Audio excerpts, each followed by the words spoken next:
ருத்ராட்சத்தை ஒரு ஆபரணம் போல அணியலாமா, ஒரு நகை மாதிரி போட்டுக்கலாமா அப்படின்னு கேட்டால் நிச்சயமாக அப்படி போட்டுக்கக்கூடாது. ஆனால் எல்லாரும் அணியலாமான்னா எல்லாரும் அணியலாம்.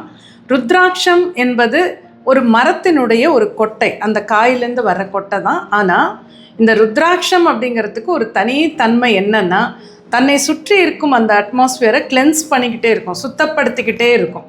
அந்த மாதிரி ஒரு தன்மை உடையது. அது மட்டும் இல்லை, அதை விட ரொம்ப முக்கியமானது, ருத்ராட்சம் அப்படிங்கிறது நமக்கு சிவனுடன் ஒரு டைரக்ட் கனெக்ஷனை கொடுக்கக்கூடியது. இந்த ருத்ராட்சம் எப்படி உருவாச்சுன்னு அது கேட்கும்போது என்ன சொல்லுவாங்கன்னா, சிவன் ஒரு ஆழ்ந்த தியான நிலையில் இருக்கும் பொழுது அவருடைய கண்கள்லேருந்து ஒரு துளி ஆனந்த கண்ணீர் அப்படியே வந்துதான். அந்த கண்ணீர் பூமியில் விழுந்து தெரித்த இடங்களில் தான் ருத்ராட்ச மரம் உருவாச்சுன்னு சொல்லுவாங்க.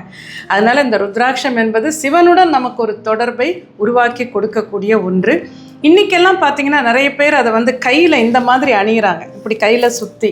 நானும் அணிஞ்சு பார்த்தேன், அது கொஞ்சம் அன்கம்ஃபர்டபுளாக தான் இருக்குது. ஒரு பிரேஸ்லெட் மாதிரி இல்லாமல் ரொம்ப கனமாகவும் இருக்குது. இப்போ நம்ம டைப் பண்ணும்போதோ இல்லை சாப்பிடும்போதோ இல்லை சில நம்ம பாத்ரூம் போகிறோம், அந்த டைம்லாம் இதை போட்டுட்டு போகிறதுங்கிறது கொஞ்சம் அசௌகரியமாக, கொஞ்சம் நமக்கே சங்கடமாக தான் இருக்குது. அதை நம்ம கழுத்தில் போடும்போது அந்த ருத்ராட்சத்துக்கும் ஒரு தனி மரியாதை நம்ம கொடுத்து அதனுடைய எனர்ஜியை முழுமையாக நம்ம பெற்றுக்கொள்வது போல் ரொம்ப சிறப்பாக இருக்கும்.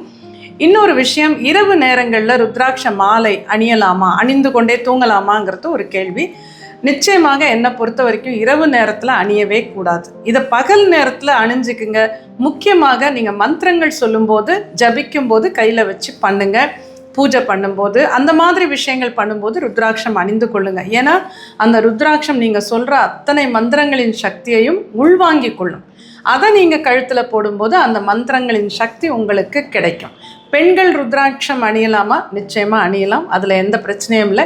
இரவு நேரத்தில் தான் நம்ம வேண்டாம்னு சொல்கிறோம். முக்கியமாக கணவன் மனைவியாக இருக்கிறவங்க இரவு நேரத்தில் நிச்சயமாக அணியக்கூடாது. மற்றவர்களும் அணியாமல் இருப்பது மிக மிக சிறப்பு. அதனால் ருத்ராட்சத்தை ஒரு பயபக்தியோட, அதற்குரிய மரியாதையோடு நம்ம அணிந்து கொண்டோமானால் அதனுடைய எனர்ஜி, சிவனுடைய அனுகிரகம் முழுமையாக நாம் பெற முடியும்.